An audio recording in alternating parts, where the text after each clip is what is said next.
तो हेलो दोस्तों, इस वीडियो में हम जानने वाले कक्षा 10 की सामाजिक विज्ञान का हो या समकालीन विश्व का पढ़ने वाले हैं दूसरा पार्ट, जिसका नाम है भारत में राष्ट्रवाद। राष्ट्रवाद किसी देश के सदस्यों द्वारा अपने देश के लिए प्रति सामूहिक अपनेपन का भाव व पहचान राष्ट्रवाद कहलाता है।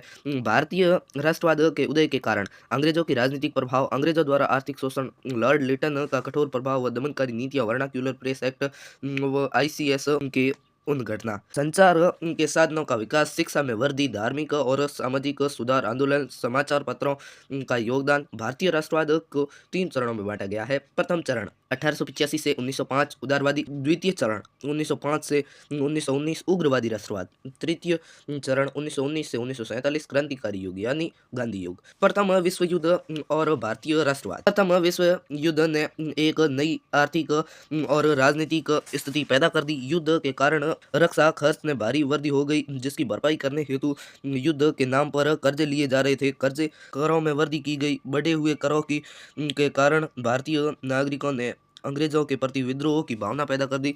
सीमा शुल्क और आयकर जैसे नए कर डाले गए, जिससे व्यापारियों और उत्पादकों में असंतोष पनपने लगा। युद्ध के दौरान वस्तुओं की कीमतें तेजी से बढ़ी और 1913 से 1918 के बीच महंगाई दोगुनी हो गई, जिससे आम लोगों की मुश्किलें और भी ज़्यादा बढ़ गई। गांव में सिपाहियों को जबरन भर्ती किया गया, जिससे ग्रामीण इलाकों में व्यापक गुस्सा हो गया।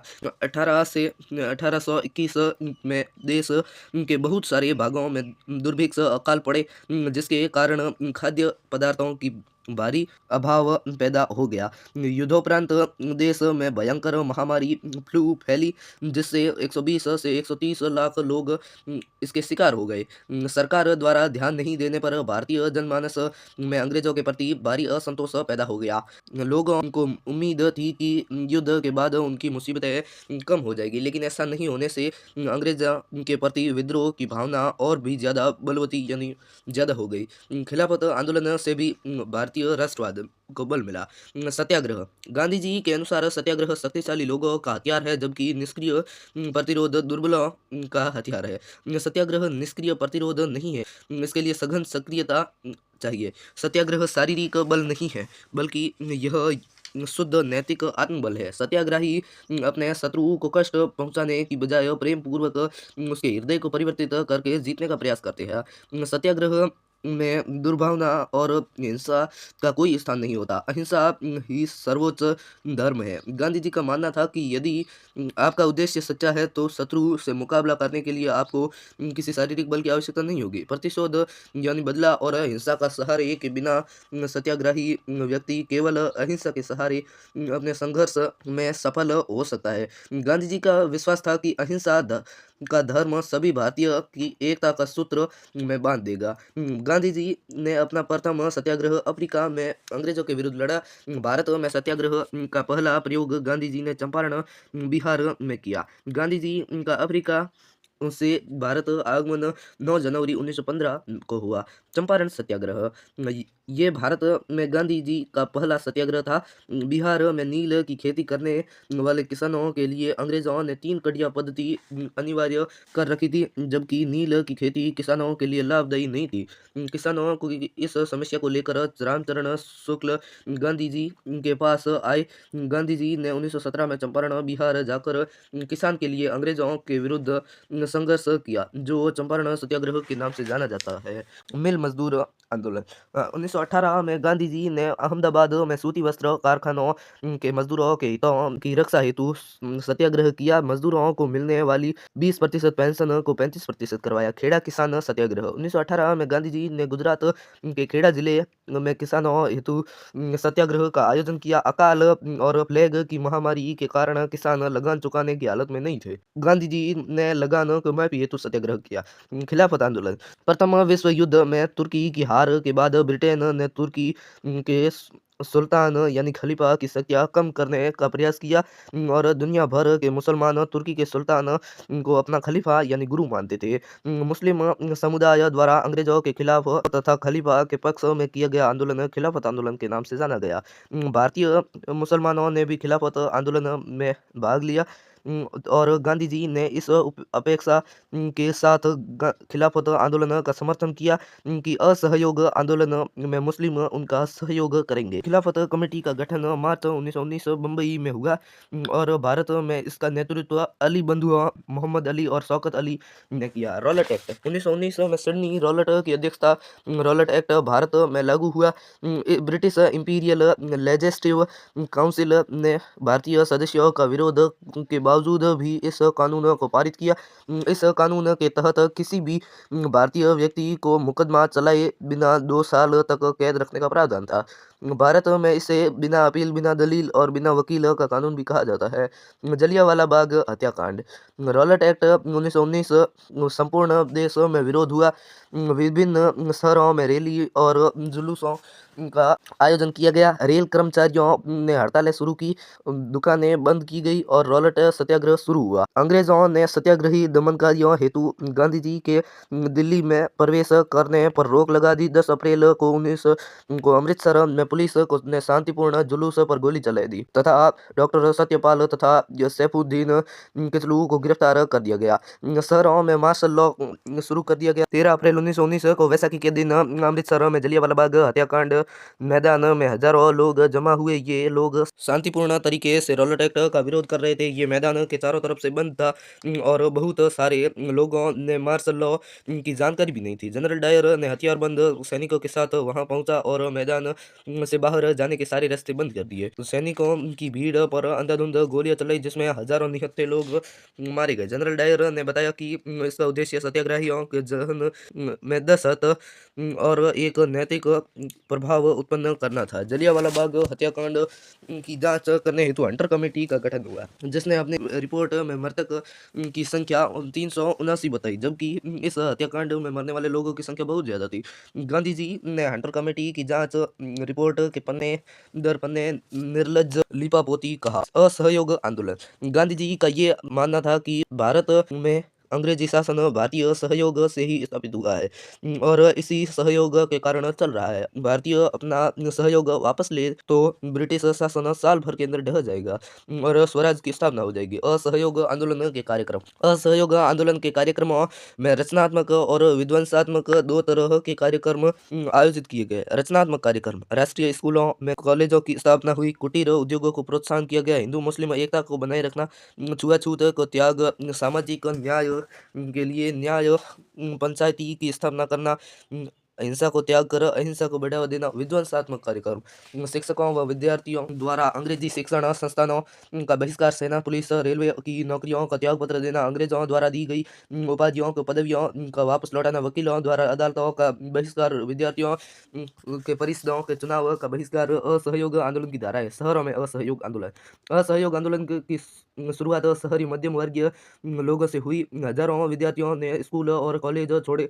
शिक्षक और हेडमास्टरों ने नौकरी से इस्तीफे सौंप दिए। वकीलों ने मुकदमे लड़ने बंद कर दिए। मद्रास को छोड़कर सभी प्रांतों में परिषद चुनावों का बहिष्कार किया गया।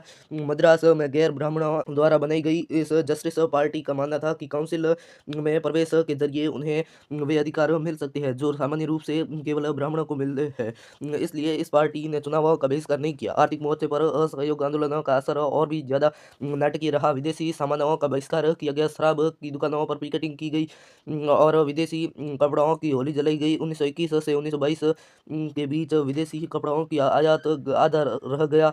उसकी कीमत 102 करोड़ से घटकर 57 करोड़ रह गई। वह बहुत सारे स्थानों पर व्यापारियों ने विदेशी चीज़ों का व्यापार करने या विदेशी व्यापार में पैसा लगाने से इनकार कर दिया। जब बहिष्कार आंदोलन फैला तो लोग आयातित कपड़े को छोड़कर केवल भारतीय कपड़ा पहनने लगे और भारतीय कपड़ा मिलों पर और हथकरघों का उत्पादन भी बढ़ने लगा। कुछ समय बाद शहरों में यह आंदोलन धीमा पड़ गया। इसके कई कारण थे। खादी कपड़ा मिलों में भारी पैमाने पर बनने वाले कपड़ों के मुकाबले प्रायः महंगा होता था और गरीब उससे खरीद भी नहीं सकते थे। ब्रिटिश संस्थानों के बहिष्कार से भी समस्या पैदा हो गई। आंदोलन की कामयाबी के लिए वैकल्पिक भारतीय संस्थानों की स्थापना जरूरी थी, ताकि ब्रिटिश संस्थानों के स्थान पर उसका प्रयोग किया जा सके। लेकिन वैकल्पिक संस्थानों की स्थापना की प्रक्रिया बहुत धीमी थी। फलस्वरूप विद्यार्थी और शिक्षक सरकारी स्कूलों में लौटने लगे और वकील दोबारा सरकारी अदालतों में दिखने लगे। ग्रामीण इलाकों में असहयोग आंदोलन, शहरों से बढ़कर असहयोग आंदोलन देहातों में फैल गया, देहात यानी गाँव में फैल गया। युद्ध के बाद देश में विभिन्न भागों में चले किसानों व आदिवासियों के संघर्ष भी इस आंदोलन में समा गए। अवध में सन्यासी बाबा रामचंद्र किसानों का नेतृत्व कर रहे थे। बाबा रामचंद्र इससे पहले फिजी में गिरमिटिया मजदूर के तौर पर काम कर चुके थे। उनका आंदोलन तालुकदारों और जमींदारों के खिलाफ था, जो किसानों से भारी भरकम लगान और तरह तरह के कर वसूल कर रहे थे। किसानों को बेगार करनी पड़ती थी। पट्टेदार के तौर पर उनके पट्टे निश्चित नहीं होते थे, उन्हें बाद में पट्टे की जमीन से हटा दिया जाता था, ताकि जमीन पर उनका कोई अधिकार स्थापित न हो सके। किसानों की मांग थी कि लगान कम किए जाए, बेगार खत्म हो जाए और दमनकारी जमींदारों का सामाजिक बहिष्कार किया जाए। बहुत सारे स्थानों पर जमींदारों की नाई धोबी की सुविधाएं भी वंचित करने लगे और पंचायतों ने नाई धोबी को बंद करने का फैसला किया। जून 1920 में जवाहरलाल नेहरू ने अवध गांव का दौरा किया, गांव वालों से बातचीत की और उनकी व्यथा को समझने का प्रयास किया। अक्टूबर तक जवाहरलाल नेहरू, बाबा रामचंद्र तथा कुछ अन्य गांव वाले का नेतृत्व में अवध किसान सभा का गठन कर लिया गया। महीने भर में पूरे इलाके के गांवों में संगठन 300 से भी ज्यादा शाखाएं बन चुकी थी। अगले साल जब असहयोग आंदोलन की शुरुआत हुई तो कांग्रेस ने अवध के किसानों का संघर्ष को इस आंदोलन में शामिल करने का प्रयास किया, लेकिन किसानों ने आंदोलन के ऐसे स्वरूप विकसित हो चुके थे जिनसे कांग्रेस द्वारा नेतृत्व खुश नहीं था। 1921 में जब आंदोलन फैला तो तालुकदारों ने व्यापारियों के मकानों पर हमले होने लगे और बाजारों में लूटपाट होने लगी और अनाज के गोदामों पर कब्जा कर लिया गया। बहुत सारे स्थानों पर स्थानीय नेता किसानों को समझा रहे थे कि गांधी जी ने ऐलान कर दिया है कि अब कोई लगान नहीं भरेगा और जमीन गरीबों में बांट दी जाएगी। महात्मा का नाम लेकर अपनी सारी कार्रवाइयों को, आकांक्षाओं को सही ठहरा रहे थे। आदिवासी किसानों ने महात्मा गांधी के संदेश को और स्वराज के विचारों को कुछ और ही मतलब निकाला। उदाहरण के लिए आंध्र प्रदेश में गुडेम पहाड़ियों ने 1920 के दशक में शुरुआत में एक उग्र गोरिल्ला आंदोलन फैल गया। कांग्रेस इस तरह के संघर्ष को कभी स्वीकार नहीं करती थी। अन्य वन क्षेत्रों की तरह यहाँ भी अंग्रेज सरकार के बड़े बड़े जंगलों में लोगों के दाखिल होने पर पाबंदी लगा दी थी। लोग इन जंगलों में न तो मवेशियों को चरा सकते थे और न ही जलावन के लिए लकड़ी और फल बीन सकते थे। इससे पहाड़ों के लोग परेशान और गुस्सा थे। न केवल उनकी रोजी रोटी पर असर पड़ा, बल्कि उन्हें लगता था कि उनके परंपरागत अधिकार भी छीने जा रहे हैं। जब सरकार ने उन्हें सड़कों के निर्माण के लिए बेगार करने पर मजबूर किया तो लोगों ने बगावत कर दी। उनका नेतृत्व करने वाले अलूरी सीताराम राजू एक दिलचस्प व्यक्ति थे। उनका दावा था कि उनके पास बहुत सारी विशेष शक्तियां हैं और वह सटीक खगोलीय अनुमान लगा सकते हैं, लोगों को स्वस्थ कर सकते हैं तथा गोलियां भी उन्हें नहीं मार सकती। राजू के व्यक्तित्व से चमत्कृत विद्रोहियों का विश्वास था कि वह ईश्वर का अवतार है। राजू महात्मा गांधी के महानता के गुण गाते थे और उनका कहना था कि वह असहयोग आंदोलन से प्रेरित है। उन्होंने लोगों को खादी पहनने और शराब छोड़ने के लिए प्रेरित किया और साथ ही उनका दावा था कि वे अहिंसा के बल पर नहीं बल्कि केवल और केवल बल के जरिए आज़ाद हो सकते हैं। गुडेम विद्रोहियों ने पुलिस थानों पर हमले, ब्रिटिश अधिकारियों को मारने करने की कोशिश की और स्वराज की प्राप्ति के लिए गुरिल्ला युद्ध चलाते रहे। 1924 में राजू को फांसी दे दी गई और अपने लोगों के बीच लोकनायक बन चुके थे। अवध के किसान आंदोलन का नेतृत्व बाबा रामचंद्र ने किया। अवध किसान सभा का गठन 1920 में बाबा रामचंद्र के नेतृत्व में हुआ। आंध्र प्रदेश में जनजातीय आंदोलन का नेतृत्व अल्लूरी सीताराम राजू कर रहे थे। गिरमिटिया औपनिवेशिक काल में बहुत सारे मजदूरों को निश्चित एग्रीमेंट अनुबंध के तहत Fiji, Mauritius, Suriname, Trinidad Tobago, West Indies, French Guiana एवं कैरिबियाई देशों में बागानों में काम हेतु ले जाया जाता था, जिन्हें गिरमिटिया मजदूर कहते थे। बारदोली आंदोलन 1928 में वल्लभ भाई पटेल द्वारा गुजरात में बारदोली तालुक तहसील में बढ़े राजस्व के खिलाफ सत्याग्रह किया, जिसे बारदोली सत्याग्रह कहा जाता है। इसी दौरान बारदोली की महिलाओं ने वल्लभ भाई को सरदार की उपाधि दी। बागानों के मजदूरों का असहयोग आंदोलन महात्मा गांधी के विचारों और स्वराज की अवधारणा के बारे में मजदूरों को अपनी समझ थी। असम में बागानी मजदूर के लिए आज़ादी का मतलब था कि वे उन चार दीवारियों के जब चाहे आ जा सकते हैं जिनमें उनको बंद करके रखा गया है। उनके लिए आज़ादी का मतलब था कि अपने गाँवों से संपर्क रख पाए। 1859 के इंग्लैंड एमिग्रेशन एक्ट के तहत बागानों में काम करने वाले मजदूरों तो बिना इजाज़त बागान से बाहर जाने की छूट नहीं होती थी और यह इजाज़त उन्हें विरले ही कभी मिलती थी। जब उन्होंने असहयोग आंदोलन के बारे में सुना तो हजारों मजदूर अपने अधिकारियों और अधिकारों की अवहेलना करने लगे। उन्होंने बागान छोड़ दिए और अपने घर चल दिए। उनको लगता था कि वे गांधी राज आ गया है, इसलिए अब वह हर एक गाँव में जमीन मिल जाएगी, लेकिन वे अपनी मंजिल तक नहीं पहुंच पाए। रेलवे और स्टीमरों की हड़ताल के कारण वे रास्ते में ही फंसे रह गए। उन्हें पुलिस ने पकड़ लिया और उन्हें बुरी तरह से पिटाई की। इंग्लैंड एमिग्रेशन एक्ट 1859 इस कानून के तहत बागान में काम करने वाले मजदूरों को बिना इजाज़त के बाहर जाने की अनुमति नहीं थी और इजाज़त बहुत कम अवसरों पर मिलती थी। चोरा चोरी कांड 1922 5 फरवरी 1922 में उत्तर प्रदेश में गोरखपुर जिले के चोरा चोरी नामक स्थान पर आंदोलनकारियों और पुलिस के बीच हुए टकराव ने हिंसक रूप धारण कर लिया। आंदोलनकारियों ने एक पुलिस थाने में आग लगा दी, जिसमें 21 पुलिसकर्मियों को जिंदा जला दिया गया। इस घटना से चौरा चौरी कांड के नाम से जाना जाता है और हिंसक घटना को लेकर गांधी जी ने असहयोग आंदोलन की समाप्ति कर दी। स्वराज पार्टी मोतीलाल नेहरू, चित्तरंजन दास ने 1923 में कांग्रेस के भीतर एक अलग पार्टी स्वराज पार्टी का गठन किया, जो चुनाव में भाग लेना चाहती थी, जबकि कांग्रेस चुनाव का बहिष्कार कर रही थी। साइमन कमीशन 1928 भारत शासन अधिनियम 1919 की समीक्षा हेतु 1928 में साइमन कमीशन का गठन किया गया। साइमन कमीशन आयोग में एक भी सदस्य भारतीय नहीं होने के कारण भारत में इसका विरोध हुआ। मुंबई में साइमन तुम वापस जाओ, साइमन कमीशन गो बैक के नारे लगाए गए। इस विरोध के नेतृत्व में लाला लाजपत राय थे, जिनकी अंग्रेज अधिकारी सार्डस ने लाठियों से पीट पीट कर हत्या कर दी। लाहौर अधिवेशन 1929 दिसंबर 1929 में जवाहरलाल नेहरू की अध्यक्षता में कांग्रेस के ऐतिहासिक और लाहौर अधिवेशन हुआ, जिसमें पूर्ण स्वराज की मांग को प्रमुखता से उठाया गया।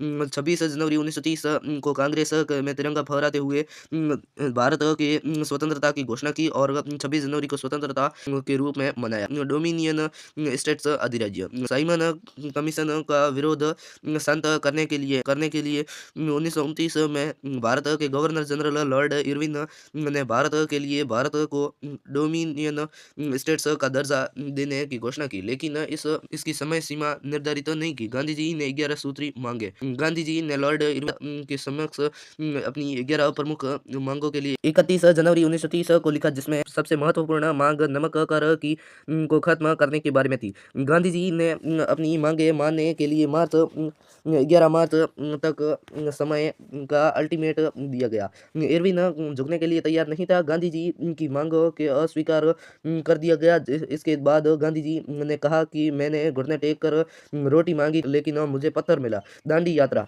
गांधी जी की 11 सूत्री मांगे नहीं मानने के कारण 12 मार्च 1930 को अहमदाबाद से साबरमती के आश्रम से अपने 78 अनुयायियों के साथ पैदल यात्रा शुरू की। 240 किलोमीटर पैदल चलने के बाद 6 अप्रैल 1930 गुजरात के समुद्र के किनारे दांडी नामक स्थान पर पहुंचकर अपने हाथ से नमक बनाया और अंग्रेजों की नमक कानून का उल्लंघन यानी अवज्ञा की। 6 अप्रैल को ही सविनय अवज्ञा आंदोलन की शुरुआत मानी जाती है और इस ऐतिहासिक यात्रा को दांडी मार्च कहा गया। सविनय अवज्ञा आंदोलन 1930 यह आंदोलन असहयोग आंदोलन का थोड़ा भिन्न था। इसमें अंग्रेजों के असहयोग के साथ साथ औपनिवेशिक कानूनों का उल्लंघन और आह्वान भी था। देश के विभिन्न भागों में हजारों लोगों ने नमक कानून तोड़ा। सरकारी नमक कारखानों में सामने प्रदर्शन किए गए, विदेशी कपड़ों का बहिष्कार किया गया, शराब की दुकानों पर पिकेटिंग की गई और किसानों ने लगान और चौकीदारी को चुकाने के लिए इनकार कर दिया। गांव में तैनात कर्मचारी ने इस्तीफे दे दिए। बहुत सारे वन कानूनों का उल्लंघन किया गया। आंदोलनकारी लकड़ी काटने के लिए, पशु चराने के लिए आरक्षित जंगलों में घुसने लगे। इन घटनाओं से चिंतित होकर अंग्रेजी सरकार ने कांग्रेसी नेताओं को गिरफ्तार करने लगी, जिसमें खान अब्दुल गफ्फार खान, सीमांत गांधी को गिरफ्तारी प्रमुख थी। महीने भर बाद गांधी जी को भी गिरफ्तार कर दिया गया और अंग्रेजों ने आंदोलन के दमन हेतु कठोर नीति अपनाई। हिंसा फैलती हुई देख गांधी जी ने आंदोलन ने एक बार वापस ले लिया। 5 मार्च 1931 को गांधी जी ने इरविन के साथ समझौते पर हस्ताक्षर किए, जिसे गांधी इरविन समझौते के नाम से भी जाना जाता है। गोलमेज सम्मेलन तथा सविनय अवज्ञा आंदोलन। सविनय अवज्ञा आंदोलन के दौरान कांग्रेस की मांगों पर समझौते करने हेतु लंदन में गोलमेज सम्मेलन बुलाए गए। प्रथम गोलमेज सम्मेलन में नवंबर 1930 में आयोजित किया गया, जिसका कांग्रेस ने बहिष्कार किया। अर्थात गांधी जी सहित कांग्रेस के किसी भी अधिकृत प्रतिनिधि को प्रथम गोलमेज सम्मेलन में भाग नहीं लिया। 5 मार्च 1931 में गांधी इरविन समझौते के तहत गांधी जी ने द्वितीय गोलमेज सम्मेलन में भाग लेने की में अपनी सहमति दे दी। इसके बदले गांधी जी ने सभी राजनीतिक कैदियों को रिहा करने की शर्त रखी और सरकार भी इस शर्त में राजी हो गई। इसके बाद गांधी जी ने दिसंबर 1931 में आयोजित होने वाली दूसरे गोलमेज सम्मेलन में भाग लिया, लंदन गए और दूसरे गोलमेज सम्मेलन की वार्ता असफल रही और गांधी जी निराश होकर भारत लौट गए।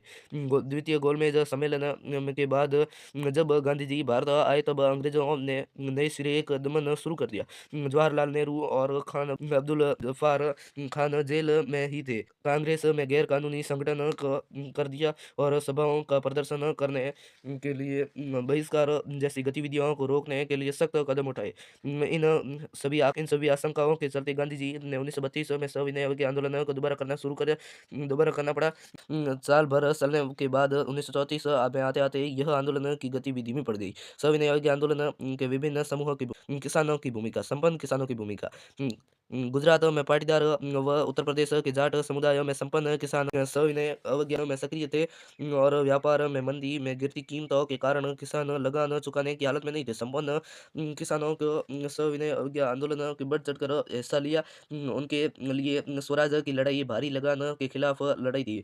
1931 में लगान को कम हुए बिना आंदोलन वापस ले लिया गया। उन्हें बड़ी निराशा हुई जब 1932 में आंदोलन को दोबारा शुरू हुआ तो संपन्न किसानों ने हिस्सा लेने से इनकार कर दिया। गरीब किसानों और सविनय अवज्ञा आंदोलन। गरीब किसान जमीन से पट्टे पर लेकर खेती करते थे। महामंदी के दौर में पट्टेदारों ने किराया चुकाना मुश्किल हो गया था और अतः गरीब के लिए किसानों ने लगान कम व भाड़ा माफ करवाने हेतु आंदोलन में हिस्सा लिया। कांग्रेस अमीर किसानों व जमींदारों की नाराजगी का भय से भाड़ा विरोधी आंदोलन का समर्थन नहीं करना चाहती थी। अतः गरीब किसानों व कांग्रेस के बीच संबंध अनिश्चित बने थे। व्यावसायिक वर्ग और सविनय अवज्ञा आंदोलन। व्यावसायिक वर्ग विदेशी वस्तुओं का आयात से सुरक्षा के साथ रुपया स्टर्लिंग विदेशी विनिमय अनुपात हेतु बदलाव चाहते थे, जिससे आयात में कमी हो जाए। अपने हितों की सुरक्षा हेतु उन्होंने 1920 में औद्योगिक एवं व्यावसायिक कांग्रेस एवं 1927 में भारतीय वाणिज्य एवं उद्योग परिसंघ federation of Indian chamber commerce and industry का गठन किया। पुरुषोत्तम दास ठाकुर व जीडी बिड़ला जैसे उद्योगपतियों ने सविनय अवज्ञा आंदोलन में भाग लिया। आर्थिक सहायता व्यवसायी वर्ग प्रतिबंधित रहित व्यापार में स्वराज मानते थे और द्वितीय गोलमेज सम्मेलन के बाद व्यवसायी संगठनों का उत्साह भी धीमा पड़ गया। औद्योगिक श्रमिक और सविनय अवज्ञा आंदोलन। श्रमिक वर्ग ने नागपुर के अलावा इस आंदोलन में विशेष भागीदारी नहीं थी। जैसे-जैसे उद्योगपति कांग्रेस के नज़दीक आ रहे थे, मज़दूर कांग्रेस से दूर होने लगे थे। फिर भी 1930 में रेल कामगारों, 1932 में गोदी कामगारों पर हड़तालें की गई और 1930 में छोटा नागपुर क्षेत्र में टिन खानों के मज़दूरों ने गांधी टोपियाँ पहनकर रैलियाँ निकाली। उद्योगपतियों ने भय से कांग्रेस मज़दूरों के मांगों को कार्यक्रम में शामिल नहीं करना चाहती थी। सविनय अवज्ञा आंदोलन में महिलाओं की भूमिका, सिविल नाफरमानी आंदोलन में औरतों ने बड़े पैमाने पर हिस्सा लिया और जुलूस निकाले, नमक बनाया, विदेशी कपड़ों का बहिष्कार किया, शराब की दुकानों पर पिकेटिंग की गई, बहुत सारी महिलाएं जेल भी गई। शहरों में ऊंची जाति व गांवों में संपन्न किसानों की परिवारों की महिलाएं अधिक सक्रिय थी, लेकिन कांग्रेस में केवल महिलाएं प्रतीकात्मक उपस्थित ही चाहती थी। इसलिए लंबे समय तक महिलाएं का संगठन महत्वपूर्ण पदों पर जगह देने में हिचकिचाती रही। दलित और सविनय अवज्ञा आंदोलन, दलित समूह स्वराज की अवधारणा को प्रभावित नहीं था। कांग्रेस में लंबे समय तक दलितों पर ध्यान नहीं दिया, क्योंकि कांग्रेस रूढ़िवादी सनातन पंथीय हिंदू से डरी हुई थी। गांधी जी का मानना था कि छुआछूत खत्म किए बिना स्वराज की स्थापना नहीं हो सकती। उन्होंने अछूतों को हरिजन यानी ईश्वर की संतान बताया। उन्होंने मंदिरों और सार्वजनिक स्थानों पर समान अधिकार दिलाने के लिए सत्याग्रह किया, लेकिन दलित अपनी समस्याओं का समाधान हेतु पृथक निर्वाचन की मांग करने लगे। महाराष्ट्र के अलावा सविनय अवज्ञा आंदोलन दलितों के हिस्से पर सीमित थी। डॉक्टर भीमराव अम्बेडकर ने 1930 में दलित वर्ग एसोसिएशन का गठन किया। दूसरे गोलमेज सम्मेलन के पृथक निर्वाचन की मांग की। गांधी जी ने पृथक निर्वाचन की व्यवस्था के खिलाफ थे। उनका मानना था कि पृथक निर्वाचन से समाज में दलितों का एकीकरण की प्रक्रिया धीमी पड़ जाएगी। गांधी जी की राय मान ली गई और 24 सितंबर 1932 में गांधी जी व डॉक्टर भीमराव अम्बेडकर के बीच पुनः पैक्ट हुआ, जिसमें दलित वर्ग को केंद्रीय प्रांतीय विधान परिषदों को आरक्षित सीटें मिल गई। सविनय अवज्ञा आंदोलन और मुस्लिम समुदाय, कुछ मुस्लिम राजनीतिक संगठनों ने भी सविनय अवज्ञा आंदोलन के प्रति उत्साह नहीं दिखाया। 1920 में दशक में कांग्रेस हिंदू सभा के काफी करीब थी। पृथक निर्वाचन पर कांग्रेस और मुस्लिम लीग ने अपनी भारी मतभेद थे और दोनों के बीच कई बार गठबंधन के प्रयास किए गए, लेकिन मोहम्मद अली जिन्ना का मानना था कि मुसलमानों को केंद्रीय सभा में आरक्षित सीटें दी जाए तथा बंगाल और पंजाब में मुसलमानों की जनसंख्या के अनुपात पर आरक्षण दिया जाए। वे पृथक निर्वाचन की मांग छोड़ने के लिए तैयार है। 1928 में आयोजित सर्वदलीय सम्मेलन में हिंदू महासभा के नेता में जयकर ने समझौते के प्रयासों को निंदा की, अतः कांग्रेस और मुस्लिम लीग के बीच दूरियां बढ़ती गई। मुसलमानों का एक बड़ा तबका सविनय अवज्ञा आंदोलन में भाग लेने के लिए तैयार नहीं था। सामूहिक अपनेपन का अभाव, भारतीय लोगों ने राष्ट्रवाद की भावना और अपनी सामूहिक चेतना पैदा करने के लिए तस्वीरों और चित्र, प्रतीकों, लोक गाथाओं और इतिहास व साहित्य की महत्वपूर्ण भूमिका रही थी। इस सांस्कृतिक क्रियाओं के कारण राष्ट्रवाद की कल्पनाएं लोगों के दिलो दिमाग में छा गई। भारतीय राष्ट्रवाद में तस्वीरों और छवियों की भूमिका, राष्ट्रवाद की पहचान सबसे ज्यादा तस्वीरों दिखाई देती थी और जिनके जरिए वे राष्ट्रवाद की पहचान सकते थे। 20वीं सदी में भारत की पहचान भारत माता की तस्वीर के रूप में होने लगी। वह तस्वीर पहली बार बंकिम चंद्र चट्टोपाध्याय ने बनाई और उन्होंने 1870 के दशक में मातृभूमि स्तुति के रूप में वंदे मातरम गीत लिखा। बाद में जिसको उपन्यास आनंद मठ में शामिल कर दिया गया। यह गीत बंगालों में स्वदेशी आंदोलन में खूब गाया गया। स्वदेशी आंदोलन की प्रेरणा लेकर अवनींद्रनाथ टैगोर ने भारत माता की सुंदर सुंदर तस्वीर बनाई, जिसमें भारत माता का सन्यासिनी के रूप में दिखाया गया था। वह शांत, गंभीर, दैवीय गुणों से युक्त दिखाई दे रही है। इस तस्वीर में भारत माता को शिक्षा, वस्त्र और भोजन देती हुई दिखाई दे रही है। भारत में राष्ट्रवाद में लोक कथाओं और गीतों का योगदान, भारतीय लोक कथाओं और गीतों का पुनर्जीवन करने से भारतीय राष्ट्रीय आंदोलन बहुत मजबूत हुआ और 19वीं सदी के अंत में राष्ट्रवादियों को भाटों और चारणों द्वारा सुनाई जाने वाली लोक कथाओं को, लोक गीतों को जनश्रुतियों में दर्ज करना शुरू किया।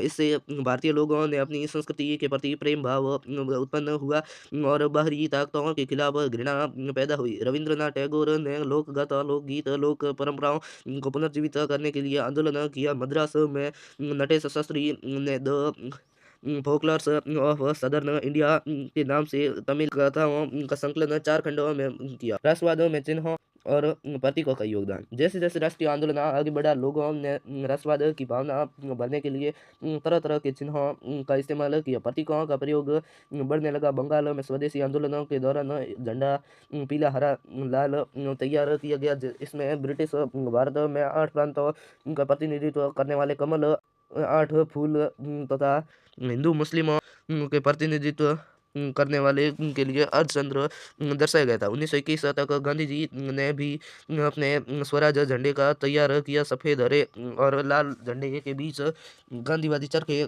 को जगह दे दी गई। स्वावलंबन के प्रतीक था। भारतीय राष्ट्रवाद में इतिहास और साहित्य की भूमिका। राष्ट्रवाद की भावना पैदा करने के लिए इतिहास और की पुनर्व्याख्या महत्वपूर्ण साधन रही थी। बहुत सारे भारतीयों ने यह महसूस होने लगा कि राष्ट्रवाद के प्रति गर्व का भाव पैदा करने के लिए भारतीय इतिहास को अलग ढंग से पढ़ाया जाना चाहिए। अंग्रेजों की नज़रों में भारतीय लोग आदिम और पिछड़े हुए हैं, अपना शासन खुद नहीं संभाल सकते। जवाब में राष्ट्रवादियों ने प्राचीन इतिहास में वास्तुशिल्प, कला, विज्ञान, गणित, धर्म, संस्कृति और इतिहास की पुनर्व्याख्या की। भारत छोड़ो आंदोलन। क्रिप्स मिशन की असफलता के बाद द्वितीय विश्व युद्ध में के प्रभावों ने भारत में व्यापक असंतोष को जन्म दिया और फलस्वरूप गांधी जी ने एक नया आंदोलन शुरू किया, जिसमें अंग्रेजों ने पूरी तरह से भारत छोड़ने पर जोर दिया गया। 14 जुलाई 1942 में कांग्रेस के कार्यकारिणी समिति को वर्धा, महाराष्ट्र में भारत छोड़ो प्रस्ताव पारित किया गया, जिसमें भारतीयों ने तत्काल सत्ता पर हस्तांतरण व भारत छोड़ने की बात कही। 8 अगस्त 1942 में मुंबई में अखिल भारतीय कांग्रेस में समिति ने इस प्रस्ताव का समर्थन किया। इसी अवसर पर गांधी जी ने सर्वप्रसिद्ध करो या मरो का नारा दिया। लोग स्वतः ही आंदोलन में शामिल होने लगे। हड़ताल, जुलूस और राष्ट्रीय गीतों का नारा के साथ प्रदर्शन किए गए। यह आंदोलन वास्तव में एक जन आंदोलन था, जिसमें छात्र, मजदूर, किसान जैसे साधारण लोगों ने भाग लिया। इस आंदोलन में नेताओं की सक्रिय भागीदारी भी देखी गई, जिनमें जयप्रकाश नारायण, अरुणा, आसफ अली, जेपी नारायण, राम मनोहर लोहिया तथा बहुत सारी महिलाएं, जैसे बंगाल में मातंगिनी हाजरा, असम में कनकलता बरुआ, ओडिशा से रमा देवी और शामिल थी। इस आंदोलन को दबाने के लिए अंग्रेजों को 1 साल से अधिक समय लगा। गांधी जी ने 1909 में हिंद स्वराज पुस्तक लिखी, जिसमें सत्याग्रह का वर्णन किया और 1 साल के अंदर दबाने की कोशिश की और 15 अगस्त 1947 को देश आज़ाद करा दिया गया। इस भारत छोड़ो आंदोलन के तहत